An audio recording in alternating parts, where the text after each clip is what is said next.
I think you need to go to the mic if you have a question. Did you have a question here? Oh, yeah. Yes. Thank you for talk. I have a question regarding the discrepancy among the Gospels. Yes. There are many differences, and then it sounds like it's almost embarrassing to have those 4 Gospels put together as a Bible and say that this is truth, because there are obvious differences. Yes. Then my point is there are argument that if there are embarrassing discrepancies among the Bible in the Bible, why would early Christians and why would they put them together and they say it's the Bible, although there are obvious differences? Yes, it's a great question. Why did the early Christians not look at these discrepancies and say this is a problem? Why did they include them in the same covers as the Bible? It's a really good question, and I think that actually different early Christians had different answers to that.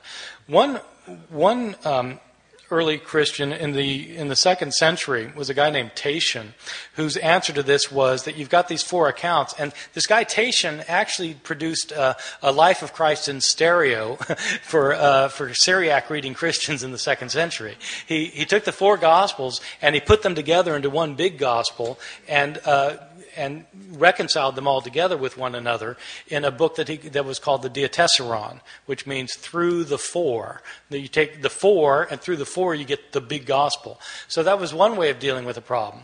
Some Christian authors thought that if you have contradictions between these texts, then what that is the Holy Spirit telling you that you need to look for the deeper meaning of the text, because the surface meaning of the text obviously doesn't work. And so it's God telling you need to look for the deeper meaning of the text. And the reality is that most Christians in the 2nd, 3rd centuries down to today never realized that there are differences. I mean, most people read the Bible and don't realize that there are differences. And I think it was that way in the early church too. In fact, most of these people couldn't read anyway. So, I mean, it wasn't that they could do a careful analysis of the synoptic Gospels. They couldn't read the Gospel. So they heard them read in church, and they'd hear a story one week, and then another story next week, another story the next week. And it didn't occur to them that there are discrepancies. And so this idea of kind of finding these discrepancies in a way really wasn't the issue for most of these early Christians, I think. One more question. Can you give the reference to what just claimed about the illiteracy in the early Christianity? And yes, the illiteracy of early Christianity. Can you just give me references? Yeah. The best study of literacy in the ancient world is William Harris, and it's simply called Ancient Literacy, published by Harvard University Press. He doesn't deal very much with Christianity, but he does say a few things about it. All right, thank you. Yeah, I've come across a couple of radical pieces of information on the Bible I wonder if you'd comment on. One is that, I've read this in several places from biblical historians. One is that there was a get-together called the Second Council of Constantinople in around 555 A.D., and it was one where they did some major deletions in the Bible, and they took out just about everything Jesus said about reincarnation. That's one of them. Well, that one's easy. That's false. Okay. One of the places I read this is in a book called The Jesus Mystery by Janet Bach. I don't know if that means anything to you. Right. Don't read those books. Okay. Okay. And in all due respect, how are they wrong and you're right? Authority. That's it? I mean...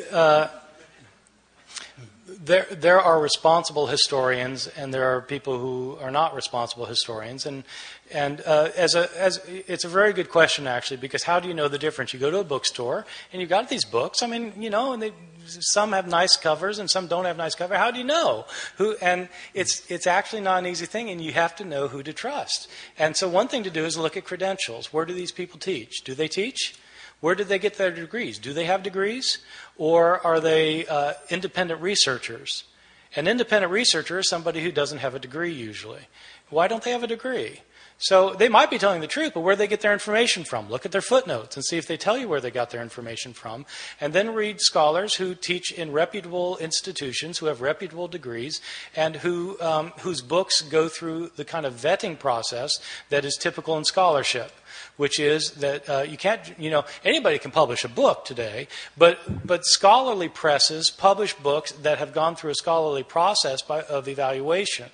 And that's the kind of book you want to read if you want an authoritative account. Yeah, and the second piece of information was that there's 18 years that are missing from the Bible, basically from the age of 12 to the age of 30.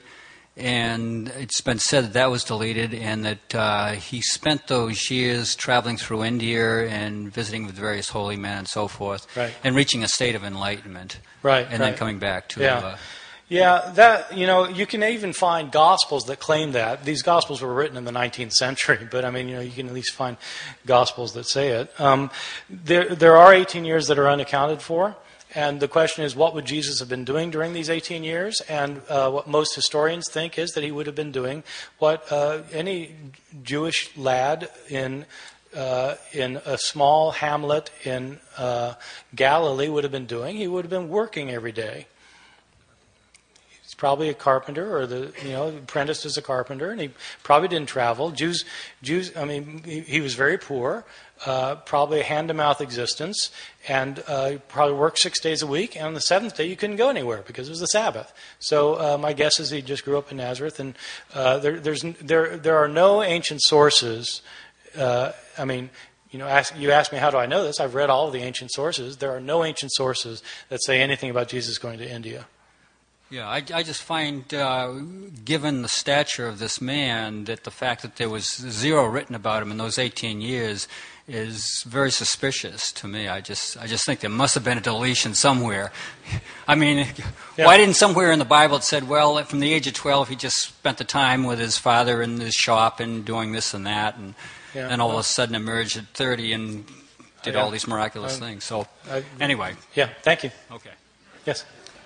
My question concerns essentially languages. If I understand correctly, and I'm not a biblical scholar, but I've done a little bit of work, most of what is written is from 30 years, the earliest would be some of the earlier letters of Paul, to 60 and further on years later after Christ passed on, much of which is either in Greek or in Latin. And in spite of what the governor of Texas was purported to have said in about 1923 in a trial on bilingual languages, they had that same problem when she threw a Bible down and said, if English was good enough for Jesus, then it's good enough for our students. I suspect that Jesus didn't speak English and actually spoke the language of the common people, since he was actually trying to talk to the common people, which, if I understand correctly, in first century Palestine was Aramaic. And there are very few Aramaic texts around.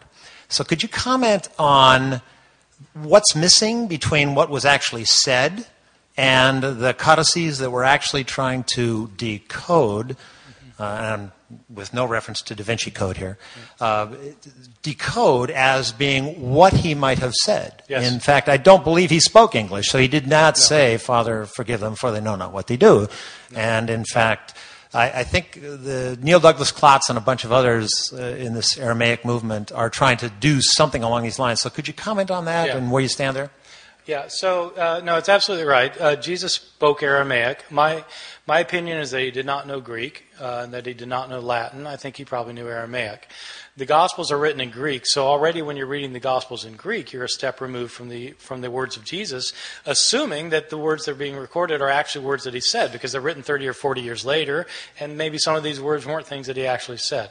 There are sayings in the Gospels that make better sense if you retranslate them into Aramaic from Greek.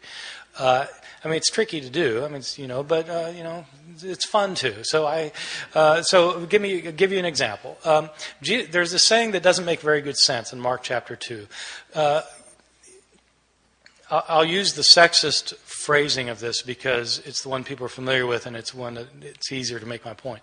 Sabbath was made for man, not man for Sabbath. Therefore, the Son of Man is the Lord of the Sabbath. Okay? Sounds like familiar. But it doesn't make any sense. Sabbath was made for man, not man for the Sabbath. Therefore, the Son of Man is the Lord of the Sabbath. What's the therefore? because it doesn't work. Well, but if you say it in Aramaic, the word for man, meaning human being, and the word for son of man is the same word, Barnashah. Sabbath was made for Barnashah, not Barnashah for the Sabbath. Therefore, Barnashah is Lord of the Sabbath. That makes sense. So you retrovert it into Aramaic, and it adds up. And there are other sayings, just as a side, so you need to do that, actually, if you're doing the historical Jesus study. The other side of that is, there are some things that cannot be retroverted back into Aramaic.